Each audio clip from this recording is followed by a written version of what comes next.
우리 출애굽기 20장에서는 10계명에 대해서 우리가 살펴보았습니다. 이 10계명은 도덕법입니다. 모든 율법의 이 도덕적 기초가 되고 이 하나님의 뜻의 이 본질, 정신이 담겨 있는 것이 바로 이 도덕법입니다. 자, 그래서 20장에서 10계명을 살펴보고 이제 오늘부터 21장에서 23장까지 여기는 이 도덕법을 구체적인 우리의 삶의 상황 속에 어떻게 적용할 것인가, 이 시민법에 대한 얘기들이 주되게 들어 있습니다. 율법의 시행세칙, 어떤 일종의 시행령 같은 거, 구체적으로 우리의 삶의 현실 속에서 어떻게 이 도덕법을 실제로 적용해서 우리가 하나님 뜻대로 살아갈 것인가가 기록되어 있는 게 바로 이 시민법이다라고 얘기를 할 수 있습니다. 물론 시민법은 여기만 있는 건 아니에요. 나중에 또 레위기에 가면 또 자세하게 이 기록들이 되어 있습니다. 자, 그리고 출애굽기 24장은 율법의 모든 말씀이 실제로 피로 확증되는 언약 체결식을 맺는 장면을 보여줍니다. 언약은 여러분 피로 체결이 되는 겁니다. 피를 통해서 공식적으로 이 언약이 비준되는 겁니다. 이게 출애굽기 24장의 내용이다라고 얘기를 할 수 있습니다. 우리 오늘 본문 1절에 보면 내가 백성 앞에 세울 법규는 이러하니라. 하나님은 모세에게 백성들 앞에 이 법규를 세우라고 이렇게 명령을 하고 있습니다. 물론 모세가 세우는 게 아니라 하나님의 법규를 전달하는 역할을 하고 있는 거죠. 하나님은 자신의 본성에 기반해서 이 공의와 사랑이라는 하나님의 이 본질적 속성, 이 본성에 기반해서 언약 백성들이 지켜야 할 이 시민법, 기본법을 여러분 세우고 있는 것을 볼 수가 있습니다. 그러니까 하나님의 법은 하나님 그분의 본성이 여러분 담겨 있는 겁니다. 하나님의 그 본성에 기초해서 하나님의 법이 여러분 세워집니다. 그래서 법을 보면 하나님이 어떤 분인가를 알 수가 있어요. 그래서 율법을 여러분 쭉 우리가 공부를 해보면 하나님이 어떤 분인가가 명확하게 드러납니다.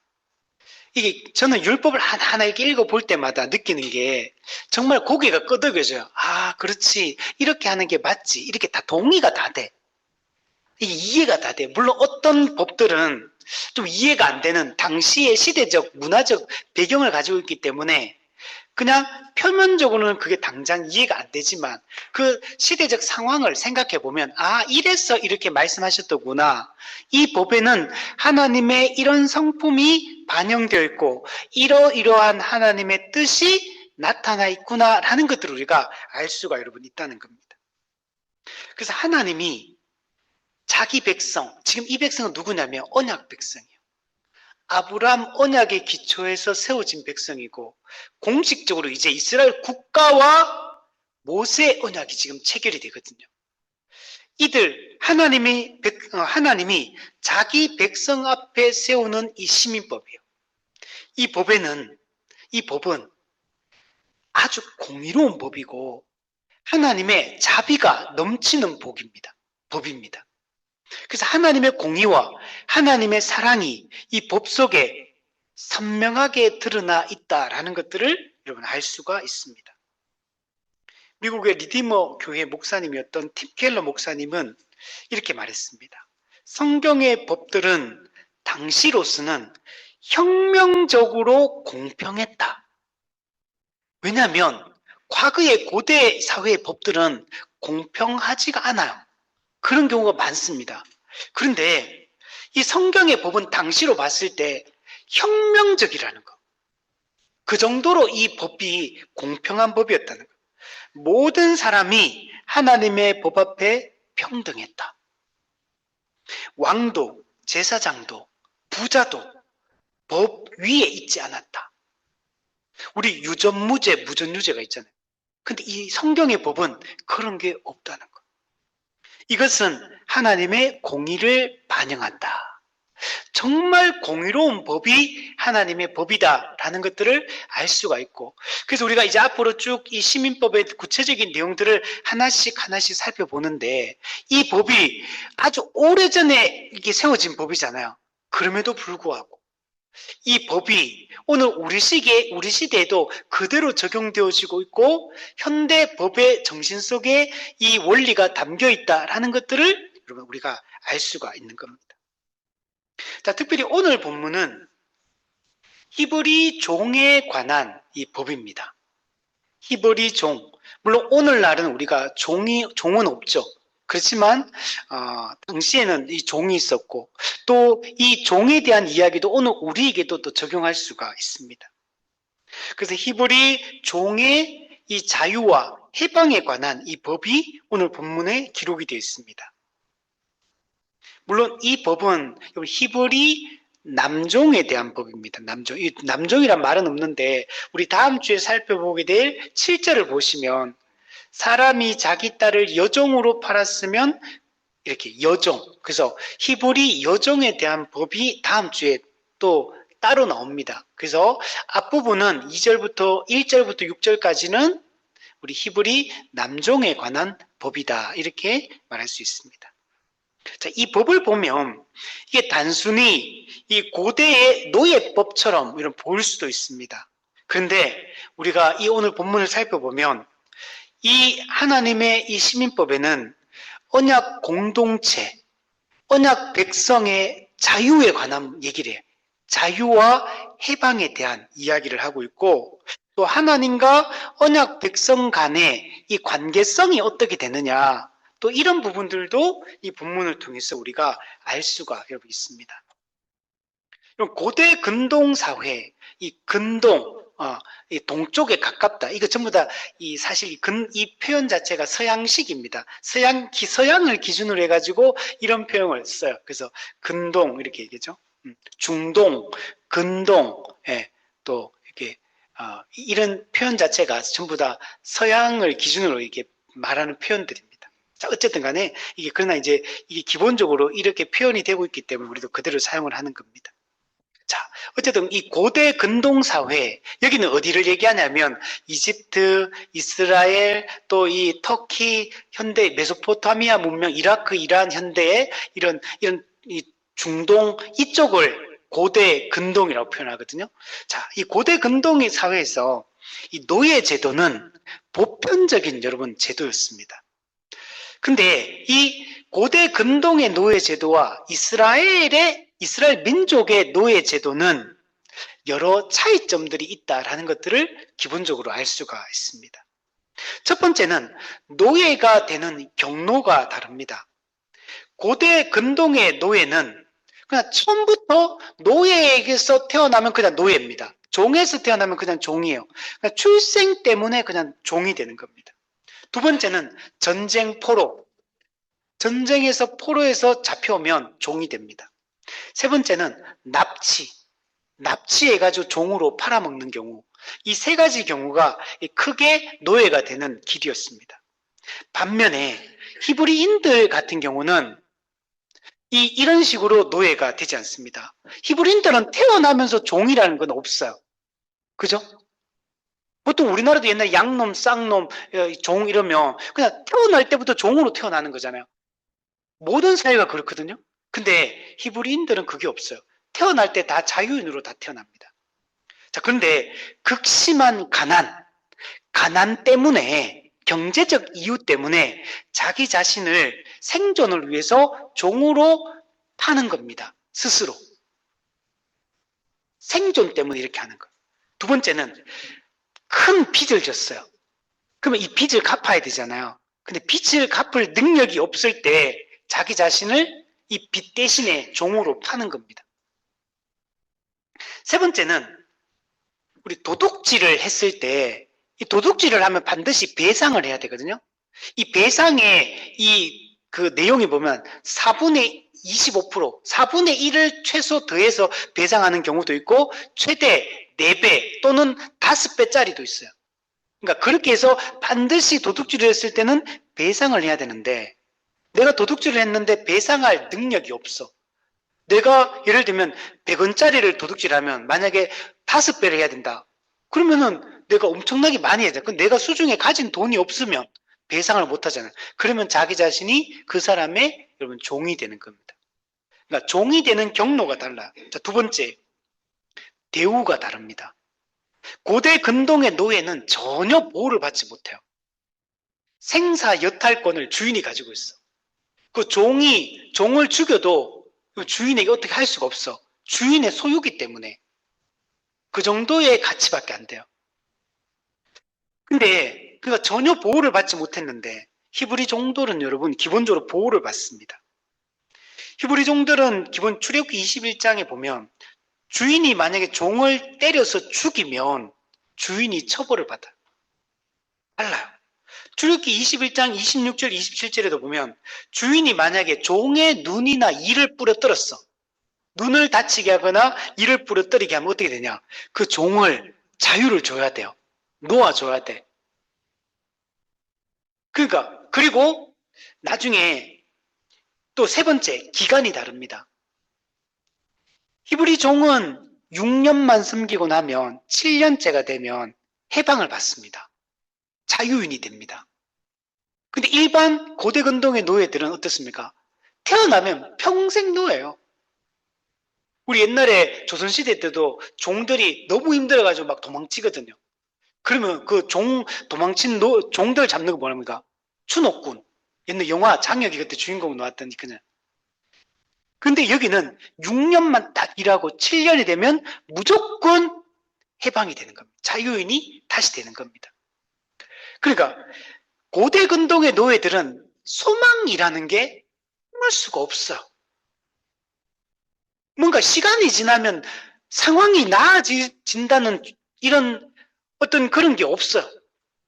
근데 히브리 종들은 아무리 힘들더라도 기본적으로 6년만 일하고 섬기고 7년 되면 자유를 얻게 돼요. 그리고 6년 일할 때도 인권이 완전히 무시당하는 게 아니에요. 인권이 보호를 받는 이런 입장이에요. 얼마나 다른지 알겠죠? 여러분 분명히 지금 성경에도 보면 종이라는 제도가 있어 없는 게 아니에요. 이게 신약시대 때도 마찬가지예요. 그래서 신약시대 때 에클레시아 교회 안에 공동체 안에 종과 주인이 교회를 다녀. 원래 종과 주인은 밥도 같이 안 먹어요. 종은 신발도 안 신어. 근데 초대교회의 종들은 주인하고 같은 공간에서 같이 예배드리고 같이 식탁 교제를 같이 해. 근데 이 식탁이 전부 다 모든 사람이 동등한 입장에서 앉아서 먹는 식탁이에요. 원래 주인은 식탁에서 밥을 먹고 종은 바닥에서 먹어야 되거든. 근데 종과 주인이 같은 교회 성도고 같은 공간에서 같은 위치에서 동등한 위치에서 사회적으로는 종과 노예 신분인데도 불구하고 근데 교회 안에서 이렇게 생활을 했던 거예요. 밖에서도 마찬가지요. 그 형제라는 주인은 이 종이지만 믿음의 형제라는 사실을 잊지 말아야 되고 종도 주인을 아무리 내 형제라 하더라도 기본적으로 사회적 관계는 종과 주인의 관계이기 때문에 그 종으로서의 역할을 주인에게 다해라 이렇게 얘기를 해요. 노예 제도는 나쁜 거니까 없애라 이런 식으로 얘기를 하지 않는다는 것. 이게 성경의 놀라운 가르침이에요. 노예 제도가 있든 없든 믿음의 형제고 같은 한 하나님을 섬길 때 그게 아무 문제가 안 되기 때문에 그런 겁니다. 이게 성경의 가르침이에요. 놀라운 거죠. 이방 민족들에서는 찾아볼 수 없는 혁명적인 법이 여러분 이 시민법이에요. 그래서 메투엘리는 이 이스라엘 노예법의 독특성에 대해서 이렇게 말했어요. 이스라엘의 노예 제도는 주변 국가들의 잔인한 노예 제도와 완전히 달랐다. 하나님은 종들도 하나님의 형상으로 만들어진 인간임을 인정하도록 하셨다. 이것은 당시로서는 혁명적이었다.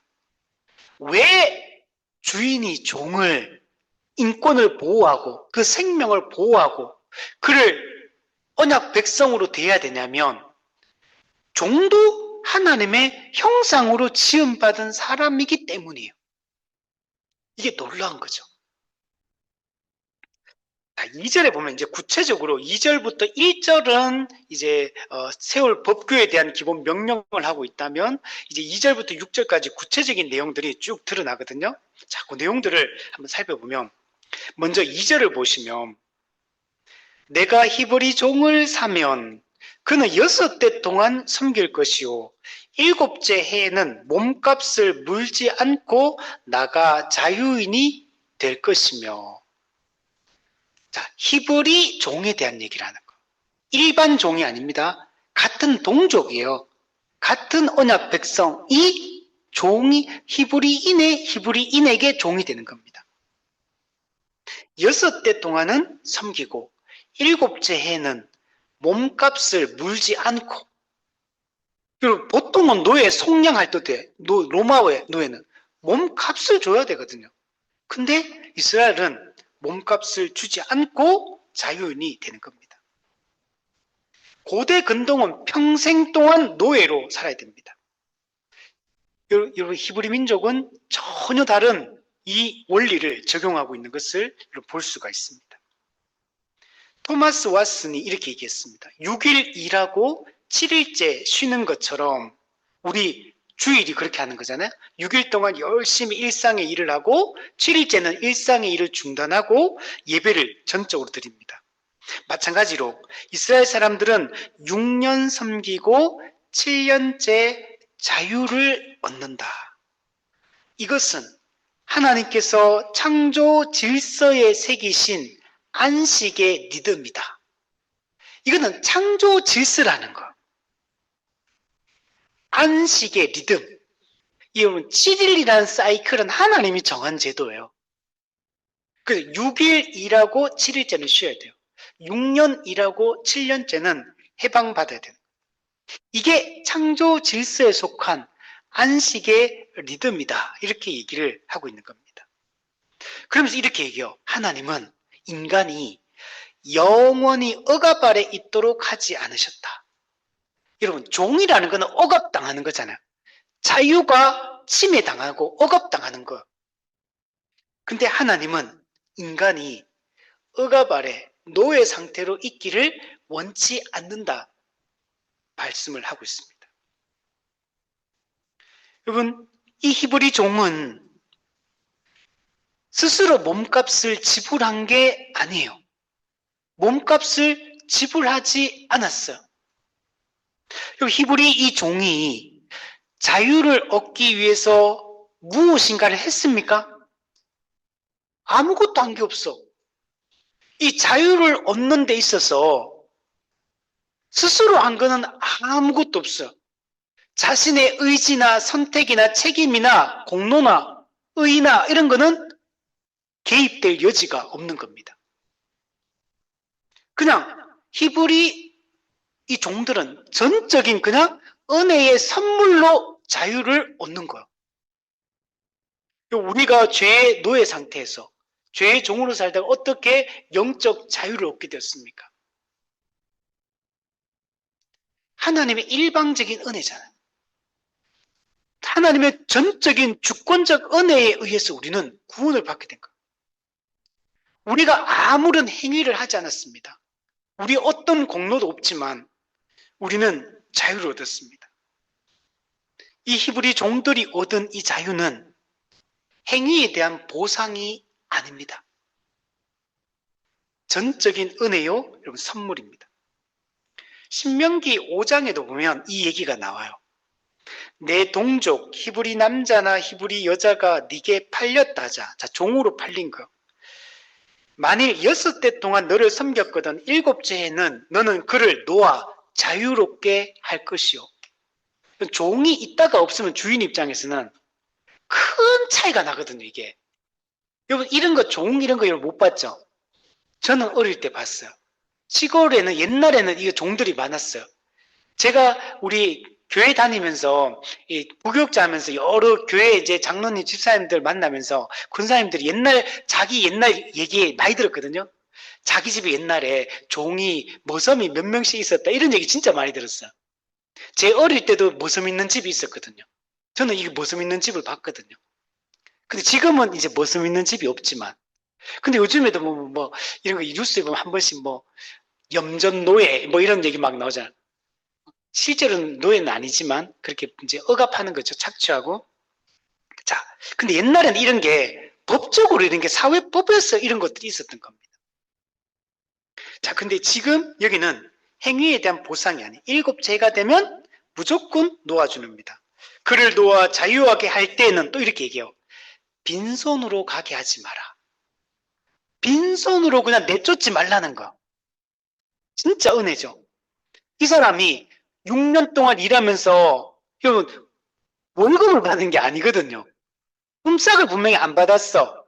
그런데 놓아줄 때 일종의 그가 6년 동안 일했던 것의 품삯같이 그가 이후에 자유인으로서 실제로 안정되게 평안하게 살아갈 수 있도록 그래서 내 약물이 중에서와 타작 마당에서와 포도주 틀에서 그에게 후히 줄지니 여러분 후히 주는 거 후히 이 표현 그 신약에도 이 표현이 나와 하나님 우리에게 은혜를 베풀어 주는데 후히 베풀어 주는 후히 하나님의 자비와 사랑을 후히 베풀어 주십니다.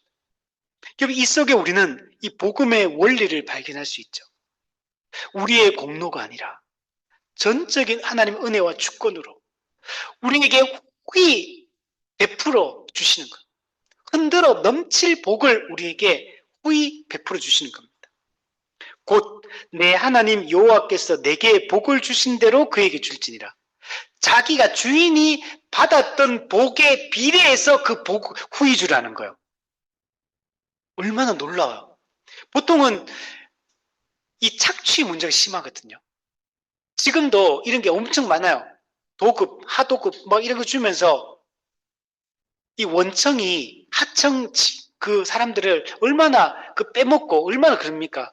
계약직 막 만들고 해가지고 막 억압하고 동일 임금, 동일 노동도 아니고 그렇게 하는데 동일 임금은 아니죠. 동일 노동을 하는데도 이게 빼먹는 방법이에요. 주인은 예를 들면 우리 오늘 회사는 엄청나게 발전하는데 그 수익을 직원들에게 배분해주지 않는 그만큼 주인은 배부른데 그죠? 노동자들은 고통받는 이런 게 얼마나 많아요. 근데 이 이스라엘 백성들은 보세요. 하나님은 주인이 복을 받은 대로 그 복에 비례해서 종들에게 후히 베풀어 주라는 거예요. 이게 놀라운 거예요. 너는 애굽 땅에서 그러면서 왜 이렇게 해야 되느냐? 너는 애굽 땅에서 종되었던 것과 내 하나님 여호와께서 너를 속량하셨음을 기억하라. 그것으로 말미암아 내가 오늘 이같이 내게 명령하노라.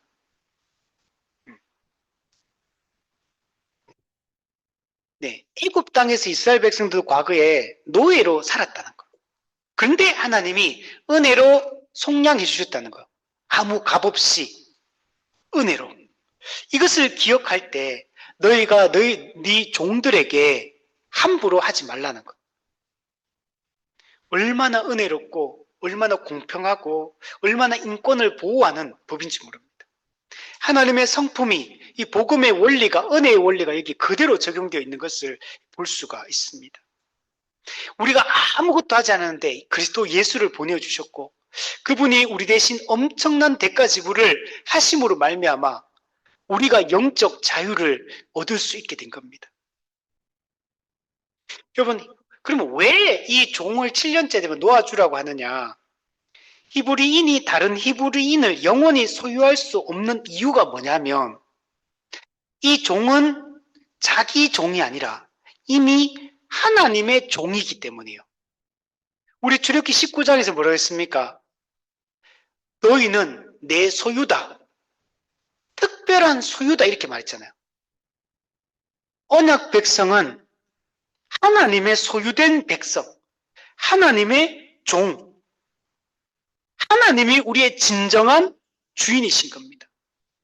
우리는 하나님의 종이요.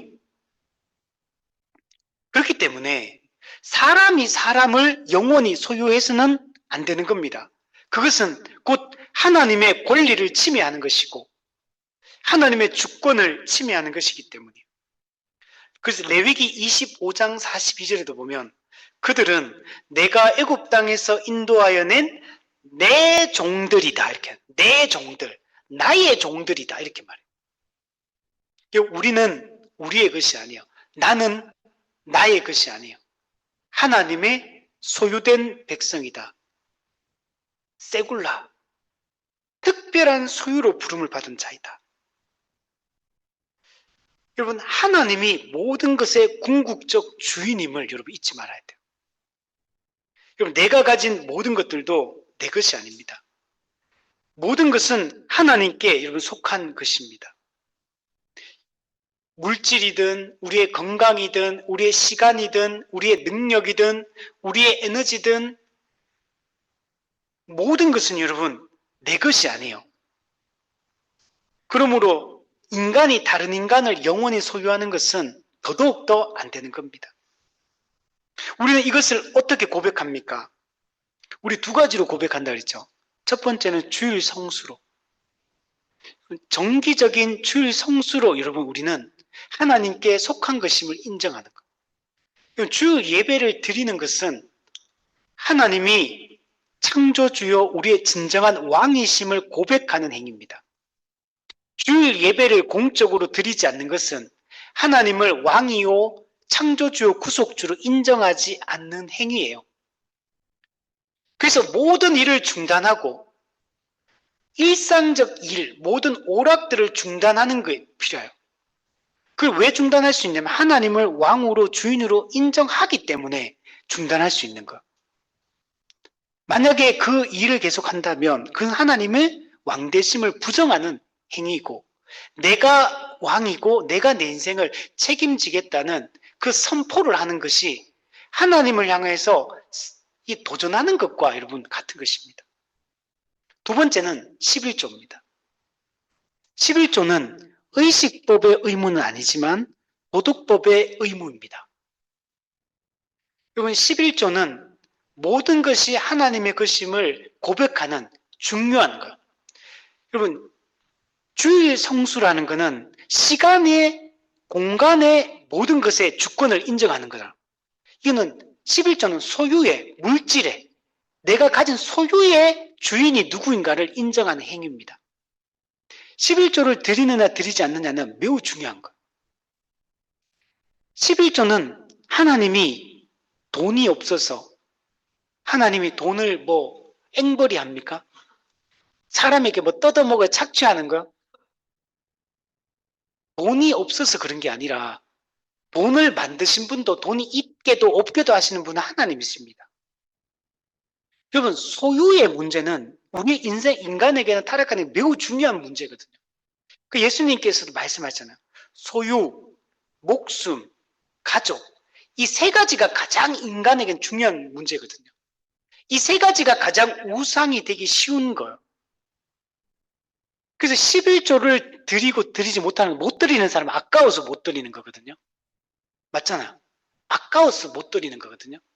그 아까워서 못 드리는 것은 하나님이 내 모든 소유의 책임자시고 내 필요를 채우시는 분이고 나의 아버지시고 나의 공급자이심을 못 믿기 때문에 그 내가 지금 재물에 대한 기본 1차적으로 재물에 대한 물질에 대한 이 욕심, 사랑, 우상숭, 돈이 사랑이 우상숭배가 이미 돼 있는 상태고 두 번째는 그 이면에는 하나님을 신뢰하지 못하는 마음.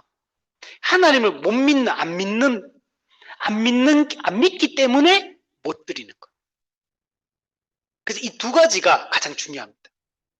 이 두 가지는 오늘날 일반적으로 보세요. 이 두 가지 강조하면요. 사람들 엄청 싫어합니다. 이 두 가지 강조하면 사람들이 이 참 옛날에 그 율법주의에 이게 함몰되어 있는 이런 그리스도인이다. 이렇게 생각해요. 근데 여러분 이 두 가지가 물론 이 두 가지도 가짜로도 할 수 있죠. 물론 이 두 가지도 속이고 할 수 있어요. 근데 그것까지 우리가 어떻게 할 수 없으니까 기본적으로 우리의 진정한 마음은 행동으로 나타나야 되는데 그 행동으로 나타나는 것은 기본적으로 그 두 가지로 나타나는 거예요. 그 두 가지를 하는 사람은 뭐로 이어지느냐? 성도의 교제를 하느냐, 교회적 삶을 사느냐로 결국에는 또 드러납니다. 이게 진짜인지 가짜인지는 가짜로도 주일 성수할 수 있고 가짜로도 11조 잘 드릴 수 있어요. 죽을 때까지. 근데 그게 진심으로 하는 행위인지 가짜로 하는 행위인지는 뭐가 증명하느냐? 교회적 삶을 사느냐 살지 않느냐. 그게 결론적으로 드러내는 거예요. 외적 고백이나 외적 그 행동은 속일 수 있는 거기 때문에. 그러나 교회적 삶은 숨길 수 없어요. 제가 어떤 드라마를 보니까 이런 얘기 나오더라고요. 그 사람이 나는 이 사람을 믿을 수가 없다. 저 사람 위선적이고 가식을 떠는 것 같다. 근데 그 사람이 뭐라 하냐? 근데 다른 사람이 얘기하더라고. 자기도 그 사람을 그렇게 봤다는 거. 근데 그 사람이 근데 어느 순간부터 이 사람은 가식 떠는 게 아니다라고 자기가 생각했대요. 왜 그러냐? 10년 동안 똑같이 그렇게 하더라는 거야. 가식을 떠는 것은 가능하다. 근데 10년 동안 똑같이 가식 떨며 선한 사람처럼 행세하기는 어렵다. 10년 동안 자기가 지켜보니까 10년 동안 똑같이 한 것은 맞다는 거야. 그러니까 자기가 실제 있었던 얘기거든요. 그러니까 이 사람은 가식 떠는 게 아니라고 자기는 결론을 내렸대. 처음에는 그게 가식인 줄 알았는데 10년 동안 누가 어떻게 이러면 가식을 그렇게 10년 동안 떨 수 있겠어. 똑같이. 그거는 진짜라는 거야. 그래서 자기는 신뢰하게 되었다. 이런 얘기예요. 우리가 하나님을 진정으로 신뢰하고 그분이 우리가 궁극적 주인으로 정말 믿고 이 두 가지를 하는 것은 핵심은 뭐냐면 하나님이 주인이고 나는 종입니다라는 고백이에요. 이게 진정으로 이루어지느냐는 그것으로 드러난다는 거예요. 자, 우리 3절에 보면 만일 그가 단신으로 왔으면 단신으로 나갈 것이요 장가 들었으면 그 아내도 그와 함께 나갈 것이다. 자, 이 6년 일하고 7년째 이제 자유를 얻게 되는데 만약에 그 히브리 남종이 단신으로 혼자 왔으면 단신으로 나가라는 거, 집에서, 주인의 집에서. 근데 만약에 장가 들었으면, 이 장가 들었다는 말은 여기 와가 장가 들었다는 말이 아니고 처음부터 결혼한 상태로 종이 되었다면 그런 경우는 그 아내도 그와 함께 나가야 된다라고 얘기를 하는 겁니다. 이 말씀은 이 공평함에 대한 얘기예요. 얼마나 하나님이 공정하고 공평하신 분인가를 말해줍니다. 히브리 종이 처음에 단신으로 왔으면 어떤 이유로 종이 되는 건 합법적으로 종이 된 거잖아요. 근데 만약에 이제 7년째 자유를 얻을 때는 처음부터 단신으로 왔으니까 단신을 홀로 나가야 되는 거예요. 이게 공평한 게 맞죠? 근데 주인은 그때 어떻게 합니까? 후이 빈손으로 가게 하지 말고 후이 줘서 보내라고 했잖아요. 그러니까 이 종 입장에서는 자기가 손해본 게 하나도 없어요. 오히려 은혜를 받은 거야. 이 사람이 6년 동안 일할 때 나갈 때 주인이 빈손으로 보내면 안 됩니까? 이 사람이 주인에게 나 6년 동안 일했으니까 빈손으로 보내지만 후이 달라고 요구할 권리가 있습니까? 없어요. 이 사람이 종이 되었던 이유가 뭐 때문입니까? 주인이 나쁜 사람이 아니잖아요. 자기가 종 될 이유가 있었기 때문에 종이 되었던 거고, 그러면 그 충분한 자기의 문제 때문에 종이 되었고 6년을 섬기는 것은 그건 합법적인 거예요. 그거는 합법적 계약이 그렇게 돼 있는 거예요. 그러면 주인은 나갈 때 후이 줘야 될 의무가 있느냐? 없어요. 종이 주인에게 후이 달라고 요구할 권리도 없어요. 여기도 복음의 원리가 그대로 통하잖아요. 우리가 하나님께 우리를 구원해달 요구할 권리도 없고 하나님이 주인이 우리를 구원해줄 의무도 없어요. 그런데 하나님 종에게 후이 주어서 보내준 거예요. 얼마나 좋은 겁니까? 뒤에 보세요. 만약에 이미 결혼한 상태로 종이 되었다면 그 아내와 처자식도 이미 결혼한 상태로 왔기 때문에 나갈 때도 그 아내를 데리고 처자식을 데리고 나갈 수가 있는 겁니다. 얼마나 공평해요. 너무나 하나님은 가족이 유지되기, 한 몸 된 공동체가 유지되기를 원하시는 겁니다. 하나님은 한 몸을 깨뜨리는 분이 아니에요. 하나님은 한 몸됨을 지키시는 분입니다. 경제적 상황 때문에, 경제적 이유 때문에 그 한 몸됨이 깨지지 않도록 하나님 말씀하고 있는 겁니다. 가족은 항상 같이 움직이는 사람들이에요. 리차드 백스터가 이렇게 얘기합니다. 하나님은 가족을 보호하신다. 창세기 2장 24절은 남자가 부모를 떠나 그의 아내와 합하여 둘이 한 몸을 이룰지로다. 이제 한 몸의 관계가 됐어요. 그리고 이 연합은 경제적 어려움으로 깨어져서는 안 된다. 오늘날 얼마나 많은 가정들이 부부관계가, 가족관계가 경제적 이유 때문에 깨어집니까? 제 친구 중에도 기러기 아빠가 된 친구가 있거든요. 저는 그렇게 되지 않도록 계속 권면을 했는데, 그리고 제 친구도 그렇게 되기를 원치 않았는데, 그 아내가 그걸 원해가지고 어쩔 수 없이 이제 그 남편은 그냥 서울에서 이제 일을 해서 돈을 보내야 되니까, 그리고 아내와 자녀들은 3명의 자녀가 있는데 전부 다 다른 나라에 지금 가서 아예 완전 이민을 가, 이민을.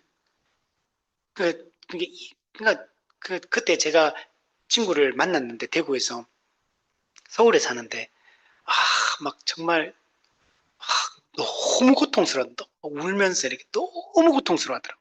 그래서 제가 그러니까 빨리 가라. 빨리 네가 글로 가라. 그게 정답이다. 여기 계속 있으면 안 된다. 빨리 가라. 경제적 이유 때문에 기러기 아빠로 돈을 붙여주기 위해서 이렇게 하는 건데, 처음부터 잘못된 선택인데, 그러니까 고통이, 근데 벌써 몇 년 됐는데 가기가 쉬우냐? 당장 가면 거기서 생활이 안 돼요. 그러니까 이러지도 저러지도 못하고 그냥 떨어져 있는 거예요. 여러분, 하나님은 이렇게 되기를 원치 않으십니다. 여러분, 한 몸 된 가족은 떠나는 경우는 딱 한 가지요. 결혼할 때 떠나는 거.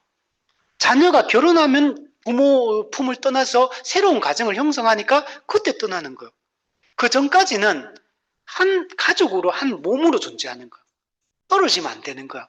물론 이제 그렇다고 해서 유학 가는, 서울에 대학교 들어갔는데 가지 마라 이런 얘기는 아닙니다. 그런 얘기가 아니라 이게 연결되어 있어야 돼. 결혼해서 떠나기 전까지는 모 가정과 연결되어 있는 거야. 근데 결혼하는 순간 모 가정에서 이제 완전히 분리돼서 새로운 완전히 개별적인 한 가정을 이루게 되는 거예요. 그러면 완전히 경제적으로나 영적으로나 정서적으로나 모든 게 이제는 떨어져야 돼. 그때부터는 정확하게 성숙한 한 개인으로, 시민으로서, 한 가정으로서 서는 게 맞는 거예요. 여러분, 하나님은 경제적 어려움이라는 이유 때문에 이렇게 떨어져서 이 하나됨을, 한 몸됨을 잃어버리잖아요. 가족의 한 몸됨이 깨지잖아요. 누릴 수 없잖아요. 하나님 그걸 원치 않으시는 겁니다. 그래서 이 가족이 같이 움직이도록 하는 것들을 볼 수가 있습니다.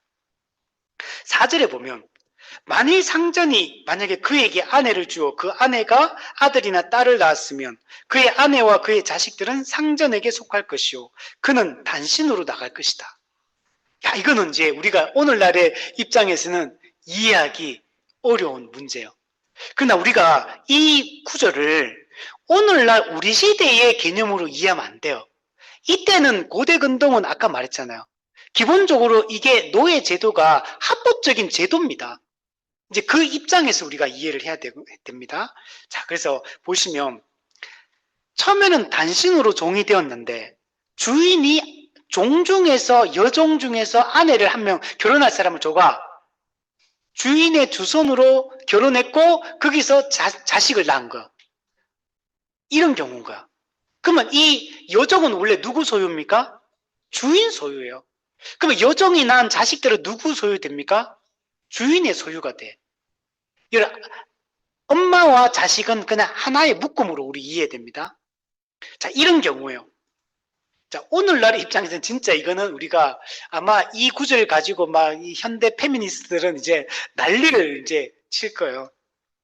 자, 여기서 이해해야 될 게 중요한 거는 아내도 주인의 종이라는 사실을 여러분 잊지 말아야 됩니다. 그리고 이 아내도 그러면은 영원히 주인의 종입니까? 그거는 아니죠. 6년 동안 일하고 7년째가 되면 그 아내도 노임을 받을 수 있습니다. 6년을 섬겼기 때문에 이제 노임을 받을 수 있죠. 자, 근데 여기서 중요한 거는 남편에게는 어려운 선택이요. 6년 되고 이제 7년째요. 이제 나가야 돼, 자신은. 해방되잖아요. 그 집에 계속 눌러 앉아 사는 게 아니고 이제 나가잖아, 자유인이. 근데 여기서 선택의 문제가 이제 놓이는 거예요. 혼자 자유할 수도 있고, 근데 사랑하는 아내와 자식은 능력이 있잖아. 못 떠나잖아요. 그러면 여기에 남을 수도 있어. 이 두 가지 선택의 기로가 생기는 겁니다. 5절, 6절에 보세요. 만일 종이 분명히 말하기를 내가 상전과 내 처자를 사랑하니 나가서 자유인이 되지 않겠노라 하면 상전이 그를 데리고 재판장에게로 갈 것이요 또 그를 문이나 문설주 앞으로 데리고 가서 그것에다가 송곳으로 그의 귀를 뚫을 것이라. 그는 종신토록 그 상전을 섬기리라. 여러분, 와, 저는 이 내용이 너무 은혜롭더라고요, 이 내용이. 자, 이 히브리 남종이 단신으로 왔다가 주인의 소개로 히브리 여종을 맞이해서 결혼했고 자식을 낳은 상태. 근데 6년이라는 기간은 이제 끝난 상태. 이제 무조건 나가야 되는, 자유해야 되는 상황. 자, 이때 단신으로 자유할 수도 있고 자유하지 않을 수도 있는 겁니다. 자, 자발적으로 자유를 거부하고 평생 온 가족과 자기 가족과 함께 주인의 종으로 남기를 선택할 수도 여러분 있는 겁니다. 이거 보시면 이렇게 말해요. 종이 분명히 말하기를 자기의 확고한 의지를 보이는 거죠. 내 상전과 내 처자를 사랑하니 나가서 자유인이 되지 않겠노라. 그럼 종에게 있어 자유를 얻는다는 것은 이거는 정말 대단한 거잖아요. 근데 이 자유를 포기를 한다는 거예요. 근데 이 포기하는데 이 포기는 왜 하냐면 상전과 처자를 사랑하니 사랑 때문에 내린 결정이에요. 사랑하기 때문에 사랑으로 인한 결정을 지금 내리고 있는 겁니다. 평생 종으로 살기를 선택을 한 겁니다. 자, 그 두 가지 이유를 설명해줘요. 우리가 생각할 때 이해가 안 되잖아요.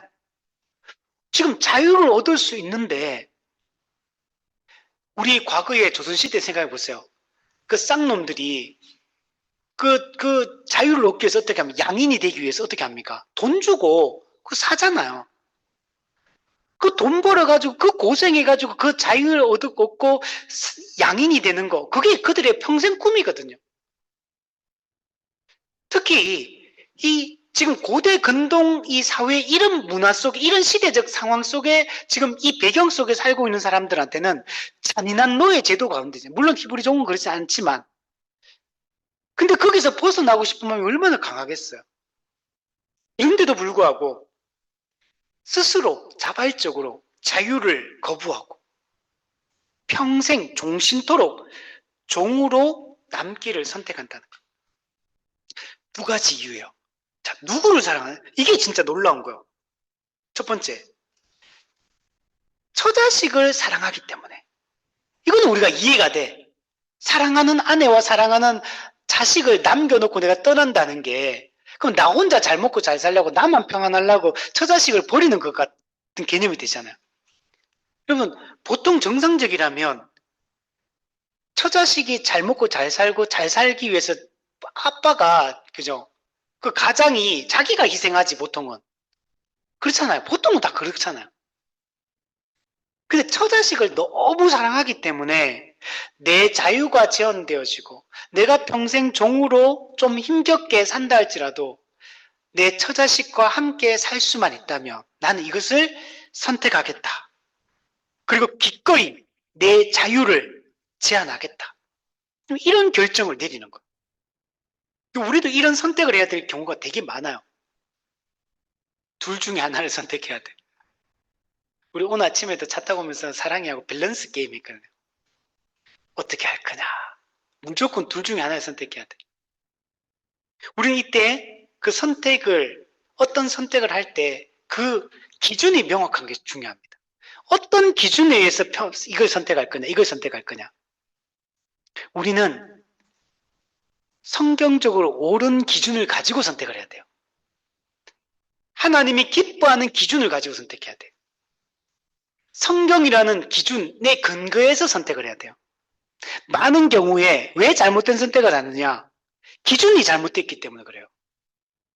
우선순위가 있고 중요한 기준이 있는데 그 기준을 딴 기준을 놓고 선택을 하니까 잘못된 선택을 하게 되는 겁니다. 인생은 선택의 연속이에요. 믿음은 어디서 드러나느냐? 선택에서 드러나는 거예요. 그게 말에서 드러나는 게 아니에요. 참된 믿음이냐, 거짓 믿음이냐, 작은 믿음이냐, 큰 믿음이냐, 그건 선택에서 드러나는 거예요. 평상시에 어떤 선택을 내렸느냐? 오늘 하루 동안에 나는 어떤 선택을 했느냐? 나는 일주일 동안 어떤 선택을 했느냐? 나는 1년 동안 어떤 선택을 했느냐? 내 인생 평생을 돌아볼 때 나는 어떤 기준에 의거해서 어떤 선택을 내리면 나는 평생을 살아왔느냐? 이게 여러분 중요한 겁니다. 처자식을 사랑하기 때문에 처자식을 사랑하는 이 처자식을 위해서 기꺼이 자신의 자유를 포기하는 거. 이거는 지혜로운 결정이죠. 사람들은 말할 거예요. 이 바보같이 왜 그런 선택했냐. 사람들은 다 그렇게 말할 거예요. 바보 같은 놈 이러면서. 네 평생 네 고생하면서 네 종으로 네 사는 게 어떤 건지 네 모르느냐. 이렇게 했을 거예요. 근데 이런 선택을 내려요. 근데 이거는 그나마 우리가 이해가 돼. 더 놀라운 게 있어. 누구를 사랑합니까? 상전을 사랑해서 이런 선택을 내려. 주인을 사랑해가지고 영원히 그 주인의 종이 되기를 선택하는 거예요. 이 주인은 어떤 주인이겠어요? 좋은 주인인가? 좋은 주인인가? 성경의 가르침에 따라 언약 백성으로서 이 사람을 대하는, 하나님을 두려워하고 하나님을 신뢰하는 마음을, 믿음을 가진 주인. 이런 주인이기 때문에 이 주인에 대한 사랑 때문에 평생 종으로 남기를 선택을 하고 있어요. 놀랍지 않은가요? 사실 우리 그리스도인이 이런 선택을 한 사람들이에요. 우리의 영원한 주인이신 그리스도 예수를 사랑하기 때문에 우리는 그리스도의 종이 되기를 선택한 사람들. 우리는 하나님을 사랑하기 때문에 하나님의 종이 되기를 선택한 사람들이에요. 나는 우리 하이델베르그 일문일답, 나는 내 것이 아니다.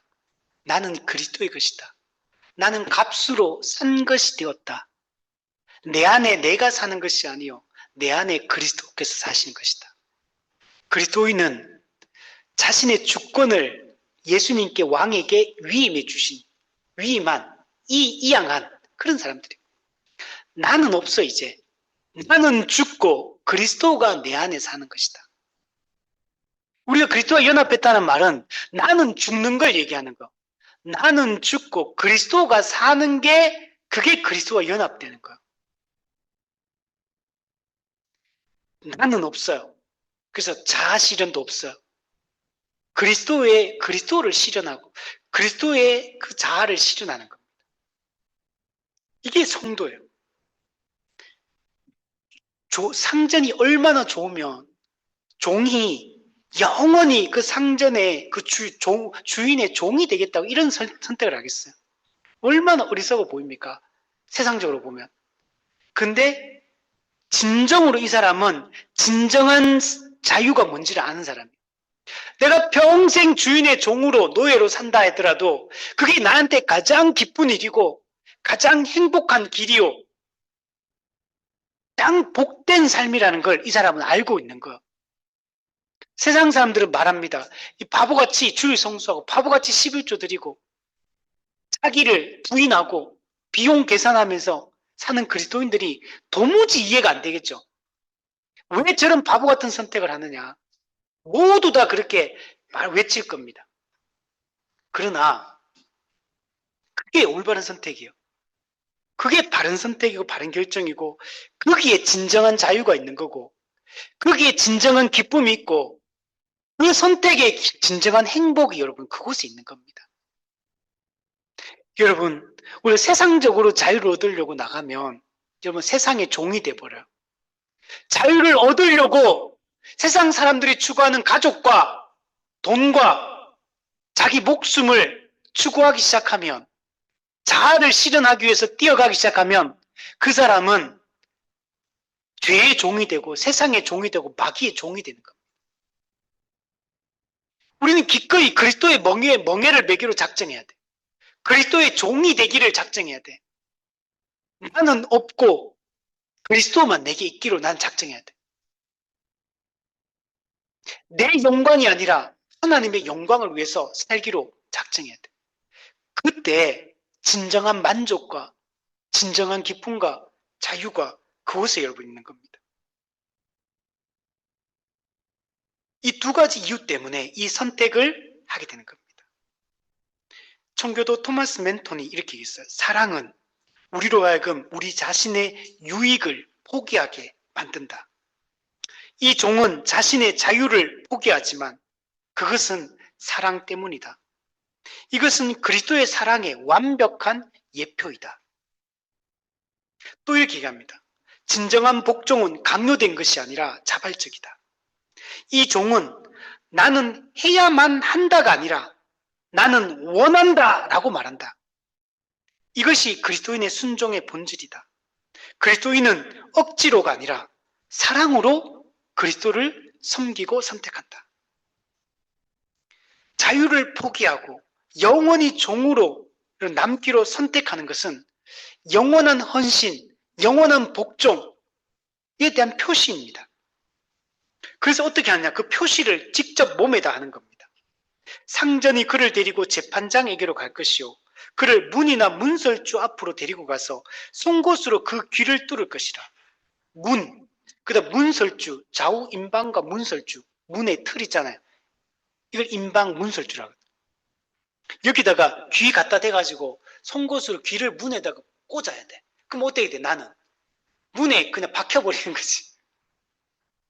이거 실제로 이렇게 했어요, 옛날에. 실제로 문에다가 이거 왜 그러면 왜 문이나 문설주 이거 왜 하느냐? 문이라는 건 뭐예요? 그 집 자체를 얘기하는 거예요. 나는 이 집의 완전히 메인 종이다. 나는 이 집에 완벽하게 속한 자가 되었다. 영원히 나는 이 집과 하나가 된 존재다. 나는 이 집의 영원한 종이다. 라고 표시를 이렇게 하는 거예요. 우리도 이미 이거 한 사람들입니다, 여러분. 우리 그리스도인들은 이미 하나님의 집에 우리 귀 뚫은 사람이야, 우리. 그리스도의 집에 지금 귀 뚫려가지고 못 박혀 있는 사람들, 우리는. 이게 여러분, 매우 상징적인 의식이죠. 여러분, 여기서 재판장에게로 가라 그랬죠. 여러분, 이건 어떤 거냐면, 재판장, 우리 성경에 보면, 여러분, 요 밑에다가 다른 사본 능력을 뭐라고 적은지 한번 보세요. 숫자 옆에 1이라고 적혀 있죠. 밑에 한번 보십시오. 성경책에. 하나님이라고 적혀 있죠. 곧 이게 무슨 말이냐면 재판장에게로 가는 것은 곧 하나님에게로 가는 것과 같은 거. 그래서 이거는 단순히 주인과 종 사이의 어떤 노예 계약이고 이런 게 아니에요. 하나님 앞에서 하는 서약입니다. 이거는. 하나님 앞에서 하는 서약으로서 이 행동을 하는 겁니다. 그 집에다가 나는 이 집에 영원히 속한다. 영구적인 표시를 하는 겁니다. 그리고 모든 사람이 볼 수 있도록 해요. 저 사람은 저 집에 속한 자다. 저 사람은 하나님의 집에 속한 자다. 저 사람은 하나님께 속한 자다. 하는 걸 모든 사람이 볼 수 있도록 하는 거예요. 여러분 이게 뭐로 드러납니까? 주일 성수로 드러나요. 우리 주일 성수는 세상 사람들 우리 보고 저 사람은 하나님께 귀 뚫린 자구나 이렇게 아는 거예요. 11조 하는 거 보면 저 사람은 그리스도께 속한 자구나 아는 거예요. 공개적으로 표시를 해야 돼. 또 뭡니까? 우리 식사기도.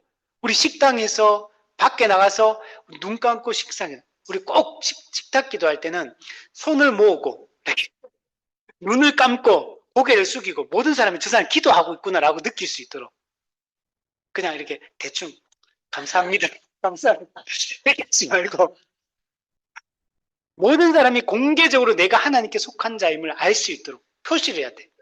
그래 이제 우리 사랑의 하늘이도 이제 이번 주부터 학교 이제 새 학기 시작되는데 가면 사랑이 가서 나는 예수 믿는 사람이다. 난 예수님을 사랑하는 사람이다. 얘기를 해야 돼. 사랑 알겠지? 꼭 친구들한테 나는 예수님 믿는 사람이다. 이렇게 얘기를 해야 돼. 나는 기독교인입니다. 하늘 알겠지? 꼭 얘기를 해야 돼. 우리 직장에 들어가서도 저는 예수 믿는 사람입니다. 새로운 사람 만나면 저는 예수 믿는 사람입니다. 이렇게 얘기를 해야 돼. 항상 공개적으로 자신을 드러내야 그래야지 거룩하게 자기를 지킬 수 있어요. 그래야지 타협하지 않을 수 있어. 그걸 감추면 타협하기 시작해요. 감추면 자꾸 타협하고 거짓말이 거짓말을 낳고 거짓말이 거짓말을 낳고 죄가 죄를 낳고 점점 더 죄에 빠지게 됩니다. 여러분 한 번 그걸 했다고 뭐 큰 문제는 아니요. 한 번 그렇게 하면 두 번, 세 번은 쉬워요. 그 다음부터는 익숙해지고 타협하는 게 쉬워집니다. 한 번 주일 성수 빼먹으면 그 다음 쉬워요. 한 번 11조 빼먹으면 그 다음부터 쉬워요. 한 번 교회적 삶을 타협하면 그 다음부터 쉬워져요. 죄는 너무나 쉽게 우리에게 들어옵니다. 여러분 이거는 메투엘리가 이것은 되돌릴 수 없는 결정이다. 귀가 뚫리면 그 표시는 영원히 남는다. 이것은 헌신의 진지함을 보여준다. 이 종은 신중하게 생각한 후 자발적으로 사랑으로 이 선택을 했다. 자발적, 그 다음에 사랑의 동기. 우리는 예수님에 대해서 주인에 대해서 완전한 예속과 복종을 여러분 서약을 한 사람들인 겁니다. 결론을 드리겠습니다. 우리는 오늘 이 말씀을 신약의 관점에서 이 복음적 관점에서 그리스도의 관점에서 다시 한번 우리 생각해 보면 예수님은 어떤 분이냐? 우리를 위해 자발적으로 종이 되신 분이에요. 우리를 살리기 위해 자발적으로 종의 형체를 취하셨습니다. 빌립보서 2장 그는 근본 하나님의 본체시나 하나님과 동등됨을 취할 것으로 여기지 아니하시고 오히려 자기를 비워 종의 형체를 가지사 종의 형체를 예수님이 취하셨습니다. 예수님은 영원한 자유와 생명과 영광을 가진 분이에요. 근데 우리를 사랑하심으로 그 자유를 포기하시고 하나님으로서의 그 권위를 내려놓으시고 스스로 종의 형체를 가지신 겁니다. 토마스 구딘이 얘기합니다. 그리스도는 강요되지 않으셨다. 하나님께서도 그분을 강요하지 않으셨고 우리가 요구한 것도 아니다. 그리스도는 순전히 사랑으로 자발적으로 종이 되기로 선택하셨다. 이를 내게서 빼앗는 자가 있는 것이 아니라 내가 스스로 버리노라고 말씀하신다. 존 파이퍼 목사님도 그리스도의 종되심은 의무가 아니라 기쁨이었다. 히브리서 12장 2절은 그는 그 앞에 있는 기쁨을 위하여 십자가를 참으사라고 말한다. 무슨 기쁨인가? 우리를 구원하는 기쁨, 우리와 영원히 함께하는 기쁨이다. 그리스도께서 자신의 자유를 포기하시고 그리스도께서 종이 되심으로 우리는 종됨을 벗게 된 거예요. 우리는 자유를 얻게 된 거예요. 그리스도가 종이 되심으로 우리는 자유를 얻게 된 겁니다. 우리도 이런 선택을 하며 이제 우리도 살아가야 됩니다. 그리스도의 이 사랑을 본받아서 우리도 그분의 종이 되기로 선택한 사람들이에요.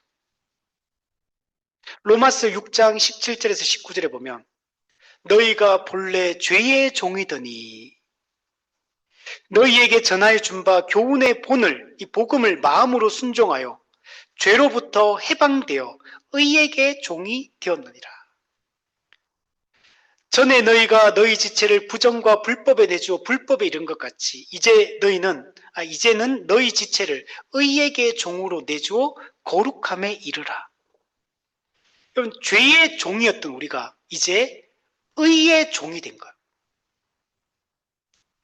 고린도전서 7장 22절 주 안에서 부르심을 받은 자는 종이라도 주께 속한 자유이니요 또 그와 같이 자유인으로 있을 때 부르심을 받은 자는 그리스도의 종이니라.